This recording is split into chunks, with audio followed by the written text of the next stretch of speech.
दिसते ते शिरूर लोकसभा मतदारसंघाचे संसद रत्न खासदार डॉक्टर अमोलजी कोल्हे यांना मी विनंती करते की त्यांनी आपलं मनोगत व्यक्त करावं.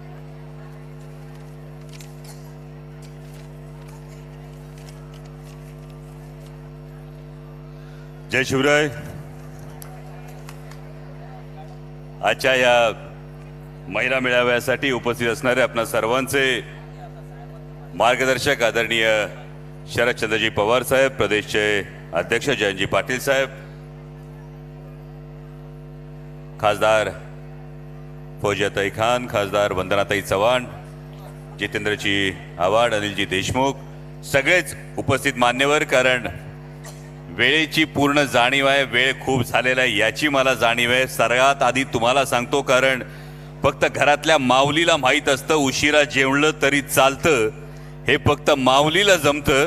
आणि त्यामुळं हा होणारा वेळ जर पाहिला तर मी सुरुवातीला रोहिणीताई, भावनाताई आपलं मनापासून कौतुक करतो इतक्या देखण्या या नियोजनाबद्दल. आणि सर्वात आधी तुम्हा सगळ्यांना मानाचा मुजरा करतो, कारण हे केवळ तुमचं वैशिष्ट्य आहे, हे केवळ माझ्या माता भगिनींचं वैशिष्ट्य आहे की एकाच आयुष्यात मुलगी, पत्नी, बहीण, आई, आजी एवढी नाती जी माता भगिनी हे निभावू शकते, हे सौंदर्य, हे वैशिष्ट्य दुसऱ्या कुणाकडेही नाही. म्हणून तुम्हाला आधी मुजरा करतो.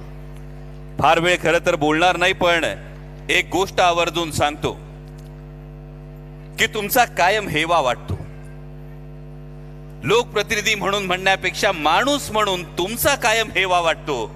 कारण तुम्हाला जो वारसा मिळतो ना, हा वारसा मातृत्व, कर्तृत्व आणि नेतृत्वाचा वारसा मिळतो.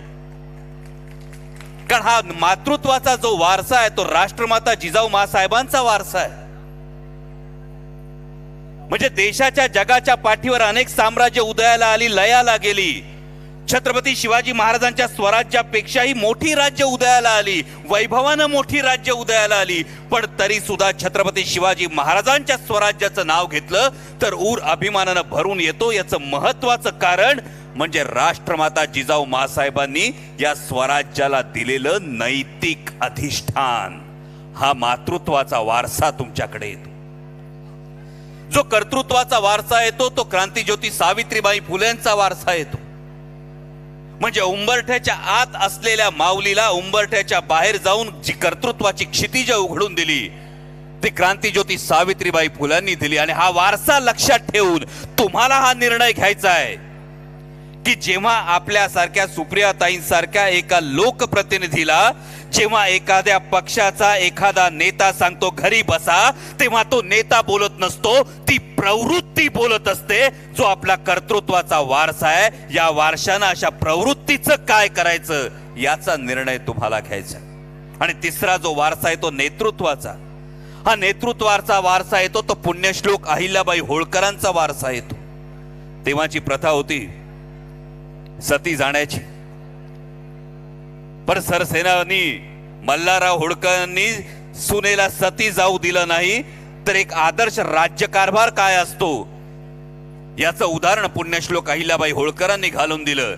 आणि हा नेतृत्वाचा वारसा लक्षात ठेवून तुम्हाला निर्णय घ्यायचा आहे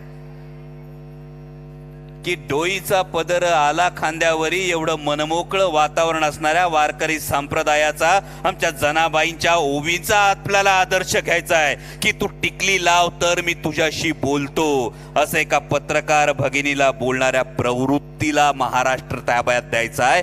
हा निर्णय या पुढच्या काळात आपल्याला घ्यायचा. मला अनेक जण विचारतात हा असा निर्णय तुम्ही का घेतला. मी वारंवार सांगतो माझ्या माता भगिनींचा हे फार मोठं यश आहे, हे फार मोठं श्रेय आहे की जेव्हा जे काही पक्षात घडलं, जे काही पक्षात झालं, रोहिणीताई, तेव्हा मला अनेक जण विचारतात हा निर्णय डॉक्टर का घेतला. मी म्हटलं निर्णय घेणं फार सोपं होतं. कारण हा निर्णय घेत असताना माझ्या डोळ्यासमोर माझी प्रत्येक माता भगिनी होती, प्रत्येक माय माऊली होती. कारण माझी माय माऊली तिच्या लेकराला असा कधी सल्ला देते, बाळा चोरी चपाटी कर, लुटमार कर, काही कर, पर मोठा माणूस हो, श्रीमंत माणूस हो, जगात अशी एक तरी माय माऊली आहे का ती आपल्या लेकराला असा सल्ला देईल? प्रत्येक माय माऊली आपल्या लेकराला हे सांगते, बाळा रोज पुरणपोळी नाही मिळाली तरी चालेल, चटणी भाकर खा, पण तत्वानी जग, सत्वानी जग आणि चांगला माणूस हो. हा जो तुमचा निर्णय आहे, हा जो तुमचा सल्ला आहे, त्या निर्णयासाठी, त्या सल्ल्यापायी आज इथं उभा आहे. आणि मगाशी सगळ्यांनी, साहेबांनी महिलांसाठी काय काय केलं हे सगळं सांगितलं. अजिबात आडपडदा ठेवणार नाही, कारण मी कायम असं म्हणतो, आईपासून बहिणीपासून कधीच काही लपवायचं नाही. प्रामाणिकपणे सांगतो, होय आज गरज आहे, तुमच्या प्रत्येकीची गरज आहे, तुमच्या प्रत्येकीच्या ताकदीची गरज आहे, तुमच्या प्रत्येकीने रणरागिणी होण्याची गरज आहे. मी एकटी काय करणार, मी आबला नाही, तुम्ही प्रत्येक जण साबला आहात. जी माझी माता भगिनी एवढी नाती निभावू शकते, जी माझी माता भगिनी मातृत्व, कर्तृत्व आणि नेतृत्वाचा वसान वारसा सांगू शकते, ती प्रत्येक जण सबला आहे. मी एकटीची आणि काय होणार असं जर वाटत असेल तर रवींद्रनाथ टागोरांच्या गीतांजली मधली एक काव्य पंक्ती सांगतो. सूर्य अस्ताला जाताना त्याच्या मनात विचार आला, माझ्यानंतर या जगाचं काय होईल, जगावर अंधाराचं साम्राज्य पसरेल. त्यावेळी एक पणती थिटाईनं पुढे आली, ती म्हणाली, तू अस्ताला गेल्यानंतर मी तेवत राहील. अंधारावर प्रकाशानं विजय मिळवता येतो, यावर जगाचा विश्वास कायम राहील. हा विश्वास तुम्हाला कायम ठेवायचा आहे. आणि जाता जाता फक्त हा आवाज तुमचा महाराष्ट्राच्या कानाकोपऱ्यात घुमेल, पण परवा कोणीतरी, कालच हा प्रश्न सध्या महाराष्ट्रात बऱ्याच ठिकाणी विद्यार्थी येतोय, का का का, याच्यावर फक्त भाष्य करतो. कुणीतरी म्हणालं काका का, कुणीतरी म्हणालं काका का, जनता म्हणाली अजूनही काकाच का. कुणीतरी म्हणालं काका का, जनता म्हणाली अजूनही काकाच का.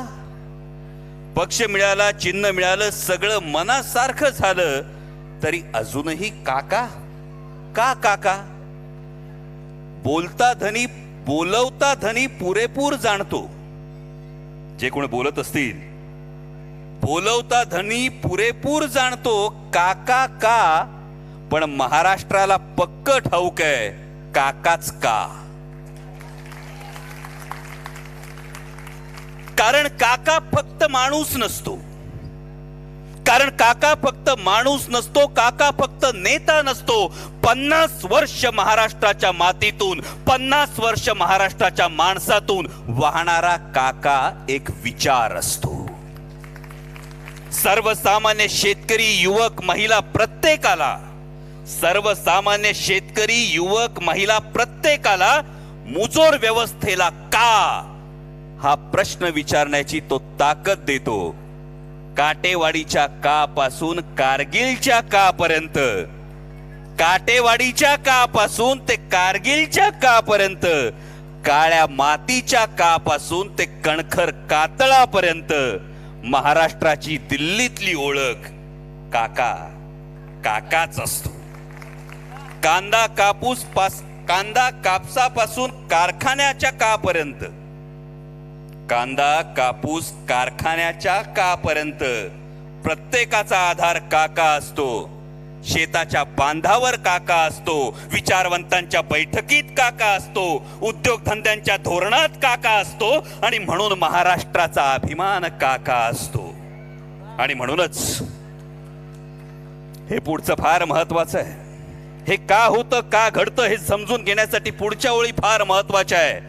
शेताच्या बांधावर काका असतो, विचारवंतांच्या बैठकीत काका असतो, उद्योगधंद्यांच्या धोरणात काका असतो, महाराष्ट्राचा अभिमान काका असतो. आणि म्हणूनच दिल्लीला महाराष्ट्राला झुकवण्यासाठी काका हवा असतो, आणि महाराष्ट्राला, म्हणूनच दिल्लीला महाराष्ट्राला झुकवण्यासाठी काका हवा असतो, आणि महाराष्ट्राला स्वाभिमानानं लढण्यासाठी काकाच हवा असतो.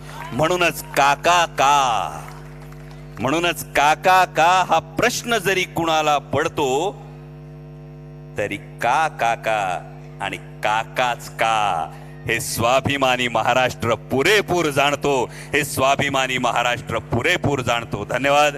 जय शिवराय. आपणा सर्वांची रजा घेऊन पुढल्या कार्यक्रमाला निघतोय. पण पुन्हा एकदा भावनाताई, रोहिणीताई, आपलं मनापासून अभिनंदन करतो इतक्या देखण्या कार्यक्रमाबद्दल. आणि ही जी तुम्ही सगळ्यांनी ही शक्ती दाखवली आहे, या शक्तीनं लढण्याची एक उमेद, लढण्याची एक प्रेरणा ही कायम मिळत राहील. याबद्दल मनापासून आपला आभार मानतो. धन्यवाद. जय शिवराय.